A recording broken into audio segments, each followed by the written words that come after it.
Hello friends, welcome back to my channel. So आज हम लोग देखेंगे nursing care plan on serous endometrial cancer stage 4। So हम लोग का गायनी का असाइनमेंट है। सो सबसे पहले फ्रंट पेज कैसे बनाना है आपको। तो सबसे पहले जो भी आपका कॉलेज है उसका नाम, देन उसके बाद में सब्जेक्ट लिखेंगे OBG and gynae, then nursing care plan on जो भी आपका टॉपिक होगा वो आपको डालना है, then submitted to and submitted by, then उसके बाद में नीचे डालना है आपको सबमिटेड ऑन। सो आइए देखते हैं कैसे बनाना है ये। सो सबसे पहले आपका आएगा identification data. So identification data में क्या आएगा, पेशेंट की profile, name of the patient, husband और father name, then age, gender, then address, religion, education, then उसके बाद में occupation, date of admission, IPD number या यूएचआईडी नंबर बोल सकते हैं, देन वार्ड, देन डायग्नोसिस, जो भी पेशेंट का डायग्नोसिस है वो लिखना है। देन उसके बाद में आएंगी चीफ कंप्लेंट्स, जो भी पेशेंट की चीफ कंप्लेंट्स हैं वो लिखनी है। देन उसके बाद में हिस्ट्री ऑफ प्रेजेंट इलनेस आएगा।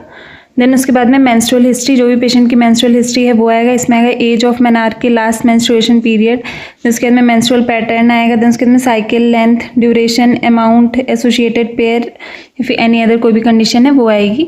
देन उसके बाद में ब्लीडिंग पैटर्न कैसा है वो लिखना है। देन उसके बाद में इन्फेक्शंस, अगर कोई भी पेशेंट को इन्फेक्शन वगैरह है तो वो लिखना है।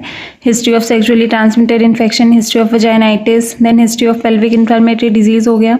फर्टिलिटी, इनफर्टिलिटी इसके बारे में लिखना है। डिज़ायर फॉर फ्यूचर फर्टिलिटी या फिर any difficulty conceiving in past, ये सारी चीज़ें लिखनी है। देन उसके बाद में पास्ट गायनिकोलॉजिकल हिस्ट्री, जो भी पेशेंट की पास्ट गायनिकोलॉजिकल हिस्ट्री रही है वो लिखनी है आपको।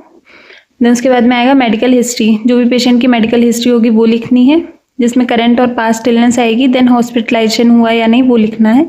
देन उसके बाद में आएगी surgical history, past gynaecological surgeries हुई हैं या नहीं, पास्ट नॉन गायनिकोलॉजिकल सर्जरीज कोई हुई हैं या नहीं, एलर्जीज तो नहीं है पेशेंट को किसी चीज़ से। देन उसके बाद में फैमिली हिस्ट्री आएगी पेशेंट की, type of family, total number of family members कितने हैं। देन उसके बाद में फैमिली ट्री आएगा। देन उसके बाद में सोशल हिस्ट्री आएगी पेशेंट की, इसमें मैरिटल और रिलेशनशिप, ड्रग और अल्कोहल यूज़ आएगा। देन उसके बाद में ऑब्स्टेट्रिकल हिस्ट्री आएगी पेशेंट की, जो भी ऑब्स्टेट्रिकल हिस्ट्री है जीपीएल आएगा उसमें। देन उसके बाद में आपको लिखना है review of system, abdominal, pelvic, vaginal discharge वगैरह तो नहीं है, कोई भी प्रेजेंस और एब्सेंस, कलर कैसा है, अमाउंट, स्मेल, ये सारी चीज़ें लिखनी है। देन उसके बाद में आएगा itchiness, duration, menstrual cycle, any changes, any possibility of pregnancy, bowel problems, then urinary symptoms के बारे में लिखना है, कोई लीकेज, क्लाउडीनेस, देन हेमेचूरिया, लेसीयूरिया फ्रीक्वेंसी, ये सारी चीज़ें लिखनी है। देन उसके बाद में जनरल हेल्थ कैसी है पेशेंट की वो लिखनी है। इसमें स्मोकिंग आएगी, presence of other relevant symptoms आएंगे, breast symptoms, acne, hirsutism, weight changes, ये सारी चीज़ें लिखनी है। देन उसके बाद में आपको लिखना है फिजिकल एग्जामिनेशन, जो भी पेशेंट का फिजिकल एग्जामिनेशन है वो लिखेंगे, जिसमें जनरल अपीयरेंस लिखेंगे। देन उसके बाद में हेड टू टो एग्जामिनेशन लिखेंगे, जिसमें हेड के बारे में लिखेंगे, आईज लिखेंगे, देन ईयर का एग्जामिनेशन लिखेंगे, देन नोज का एग्जामिनेशन लिखेंगे, देन उसके बाद में माउथ एंड फेरिंग्स के बारे में लिखेंगे, देन उसके बाद में नेक का एग्जामिनेशन लिखेंगे, देन उसके बाद में चेस्ट का एग्जामिनेशन लिखना है, देन उसके बाद में एब्डोमेन का एग्जामिनेशन लिखना है, जिसमें इंस्पेक्शन आएगा, ऑस्कल्टेशन आएगा, परकशन आएगा। देन उसके बाद में एक्सट्रीमिटीज़ एग्जामिनेशन लिखना है, इसमें अपर एंड लोअर एक्सट्रीमिटीज़ आएगी, देन बैक आएगी, देन जेनाइटल एंड रेक्टम जो है उसका एग्जामिनेशन लिखना है। देन उसके बाद में वाइटल साइंस लिखने, जो भी पेशेंट के वाइटल साइंस होंगे वो लिखने हैं। देन उसके बाद में इन्वेस्टिगेशंस लिखनी है, जिसमें नेम ऑफ इन्वेस्टिगेशन आएगा, नॉर्मल वैल्यूज़ आएंगी, पेशेंट वैल्यूज़ आएंगे, देन रिमार्क्स आएंगे। देन उसके बाद में कोई भी स्पेशल इन्वेस्टिगेशन अगर हुई है पेशेंट की तो वो लिखना है।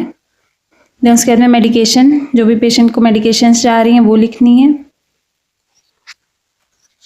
देन गोल्स लिखने हैं, शॉर्ट टर्म गोल्स क्या होंगे, देन लॉन्ग टर्म गोल्स क्या होंगे वो लिखने हैं आपको। देन उसके बाद में नर्सिंग डायग्नोसिस क्या होगा पेशेंट का वो लिखना है। देन ये नर्सिंग डायग्नोसिस है, 3 नर्सिंग डायग्नोसिस लिखने होते हैं mainly. So first nursing diagnosis है acute pain related to surgical incision and tissue trauma on, जब भी दिया गया है। सेकेंड है risk for infection related to surgical incision secondary to endometrial carcinoma surgery.